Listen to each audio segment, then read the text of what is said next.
주님 가르치신 기도를 함께 드리겠습니다. 하늘에 계신 우리 아버지, 아버지의 이름을 거룩하게 하시며 아버지의 나라가 오게 하시며 아버지의 뜻이 하늘에서와 같이 땅에서도 이루어지게 하소서. 오늘 우리에게 일용할 양식을 주시고 우리가 우리에게 잘못한 사람을 용서하여 준 것 같이 우리 죄를 용서하여 주시고 우리를 시험에 빠지지 않게 하시고 악에서 구하소서. 나라와 권능과 영광이 영원히 아버지의 것입니다. 아멘. 찬송 259장입니다. 259장 예수 십자가의 흘린 피로써 259장을 함께 찬송드리겠습니다. 찬송가 259장입니다. 예수 십자가의 흘린 피로써 259장을 함께 찬송드리겠습니다. 예수 십자가의 흘린 피로써 그대는 씻기어 있는가? 더러운 죄 희게 하는 능력을 그대는 참 의지하는가? 예수의 보혈로 그대는 씻기어 있는가? 마음속에 여러 가지 죄악이 깨끗이 씻기어 있는가? 주 예수와 밤낮으로 늘 함께 그대는 행동을 하는가? 아무 때나 어디서나 그대는 십자가 붙들고 있는가? 예수의 보혈로 그대는 씻기어 있는가? 마음속에 여러 가지 죄악이 깨끗이 씻기어 있는가? 주님 예수 다시 올 때 그대는 영접할 예복이 있는가? 그대 몸은 거룩한 곳 천국에 들어갈 준비가 됐는가? 예수의 보혈로 그대는 씻기어 있는가? 마음속에 여러 가지 죄악이 깨끗이 씻기어 있는가? 모든 죄에 더러워진 예복을 주 앞에 지금 다 벗어서 샘물같이 솟아나는 보혈로 눈보다 더 희게 씻으라. 예수의 보혈로 그대는 씻기어 있는가? 마음속에 여러 가지 죄악이 깨끗이 씻기어 있는가? 아멘. 하나님의 말씀 구약성경 출애굽기 27장입니다. 출애굽기 27장 1절에서 8절까지 말씀입니다. 1절에서 8절까지 말씀을 한 목소리로 함께 봉독하겠습니다. 너는 조각목으로 길이가 5규빗, 너비가 5규빗의 제단을 만들되 네모 반듯하게 하며 높이는 3규빗으로 하고 그 네 모퉁이 위에 뿔을 만들되 그 뿔이 그것에 이어지게 하고 그 제단을 노수로 싸고 재를 담는 통과 부삽과 대야와 고기 갈고리와 불 옮기는 그릇을 만들되 제단의 그릇을 다 노수로 만들지며 제단을 위하여 놋으로 그물을 만들고 그 위 네 모퉁이에 놋고리 넷을 만들고 그물은 제단 주위 가장자리 아래 곧 제단 절반에 오르게 할지며 또 그 제단을 위하여 채를 만들되 조각목으로 만들고 놋으로 쌀지며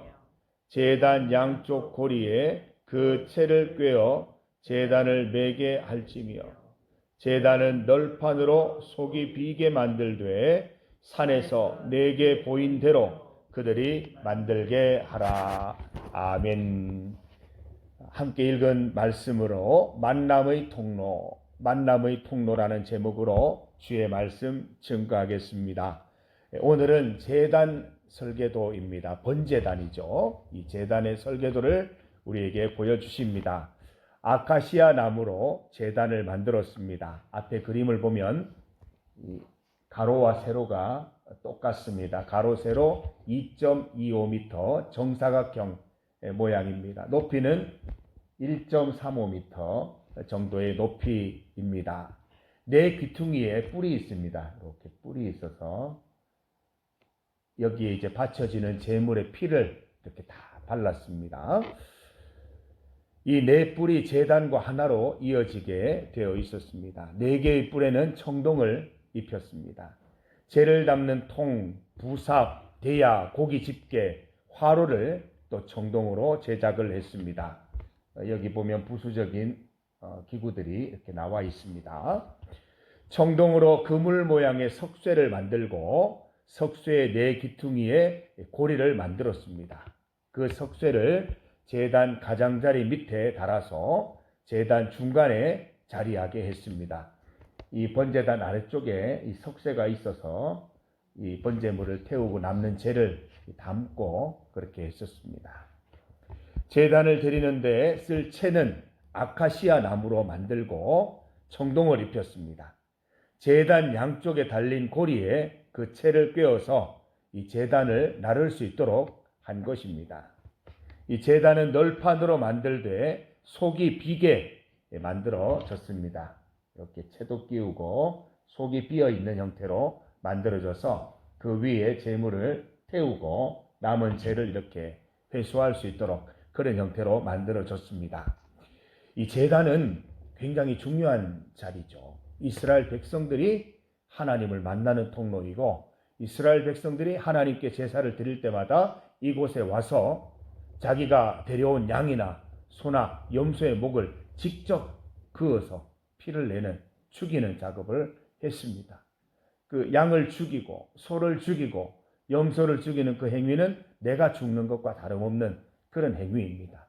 내 죄를 이 염소가 양이 다 뒤집어 쓰고 죽어서 피를 내고 그리고 내 대신 번제물로 하나님께 드려지는 것입니다. 매번 우리가 죽는 것과 다름없는 그런 아주 엄중한 그 시간이 되는 것입니다. 예배자는 소나 양, 염소를 끌고 와서 직접 예배자가 죽였습니다. 예배자의 죄 대신 소나 양, 염소가 피를 흘리는 것이죠. 소나 양, 염소의 피가 예배자의 죄를 대속하는 것입니다. 제사장들이 각을 뜨고 그 고기들을 번제단 위에 올려서 거기에 있는 불로 태워서 하나님께 올려드리는 것입니다. 히브리서 9장 22절 말씀을 보면 율법을 따라 거의 모든 물건이 피로써 정결하게 되나니 피 흘림이 없은즉 사함이 없느니라 말씀하십니다. 제사장은 각을 떠서 제단 위에 올려 번제 곧 화제로 하나님께 올려드립니다. 태워드리는 제사이죠. 우리의 죄악된 몸을 다 태워서 하나님께 올려드리는 것입니다. 태워드리는 제사를 선택한 이유는 하나님께 드리는 제사이기 때문입니다. 제물이 타면서 연기가 하늘로 올라가는 그 모양새가 하나님께 드려지는 형태를 띠고 있는 것입니다. 마치 하나님이 구름 기둥으로 이스라엘에게 오신 것과 같은 형국이지요. 제물이 연기를 타고 하나님께로 올라가는 것입니다. 이스라엘 백성은 제사를 통해서 속죄하거나 하나님께 헌신과 순종을 다짐했습니다. 이 제물을 태워드리는 이 모든 제사, 피 흘리는 제사는 속죄의 의미가 있고 또 그와 함께 헌신과 순종하겠습니다, 이런 의미가 동시에 들어가 있는 것입니다. 하나님은 제물을 받으시고 복 내려 주십니다. 제사를 통해 하나님과 예배자의 관계가 회복되고 돈독해지는 것입니다. 이처럼 제단은 이스라엘이 하나님을 만나던 통로이었습니다. 우리가 드리는 예배도 마찬가지입니다. 우리가 예배 드릴 때마다 하나님을 만나야 합니다. 형식적으로 예배 드려서는 안 되는 것입니다. 형식적으로 매일 예배 드려도 소용없는 행위인 것입니다. 한 번을 예배 드리더라도 내용이 있는 예배, 하나님을 만나는 예배가 되어야 됩니다. 본제단은 예수 십자가를 예표하는 것입니다. 예수님의 보혈이 우리 죄를 사하시고 우리는 예수님 십자가 능력으로 기도 드릴 수 있는 것입니다. 예수님의 피로 우리 죄를 용서받아서 비로소 하나님께 예배 드릴 수 있는 것입니다. 우리 의로 하나님 앞에 나아가는 것 아닙니다. 반드시 우리는 예배 드리기 전에 회개기도 드려서 깨끗한 거룩한 모습으로 하나님 앞에 나아갈 수 있어야 하는 것입니다. 히브리서 9장 12절 말씀에 그리스도께서는 염소와 황소의 피로 하지 아니하고 오직 자기의 피로 영원한 속죄를 이루사 단번에 성소에 들어가셨느니라 기록하고 있습니다. 우리는 기도를 올려드립니다. 찬양을 올려드립니다. 예물을 올려드립니다. 우리의 헌신도 올려드리고 우리의 순종도 올려드립니다. 누구에게 보이기 위한 것 아니라, 우리의 의를 증명하기 위한 것이 아니라 하나님의 사랑, 하나님의 값없는 속죄의 은혜에 감사드리는 의미로 헌신을 올려드리고 순종을 올려드리는 것입니다. 하나님은 받으시고 우리의 순수한 겸손의 행위들을 보시고 복 내려 주시는 것입니다. 예배를 통해서 하나님의 관계가 더욱 친밀해지고 참된 영적 교제가 가능해지는 것입니다. 우리는 예배를 통해서 하나님을 만나고 하나님을 경험하는 것입니다. 번제단에 있는 4개의 뿔은 하나님의 권능과 속죄를 상징합니다.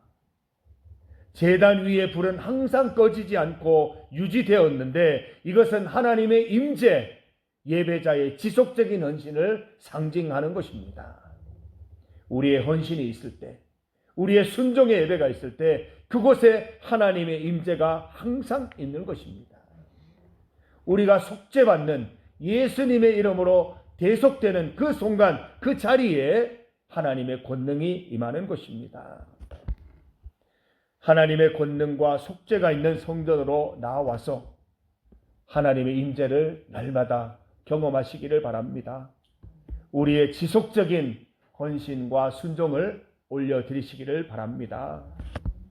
성도 여러분, 예배만이 살 길입니다. 우리 김인성 권사님 저렇게 매일마다 새벽 예배 나오신 이유가 뭡니까? 예배만이 살 길입니다.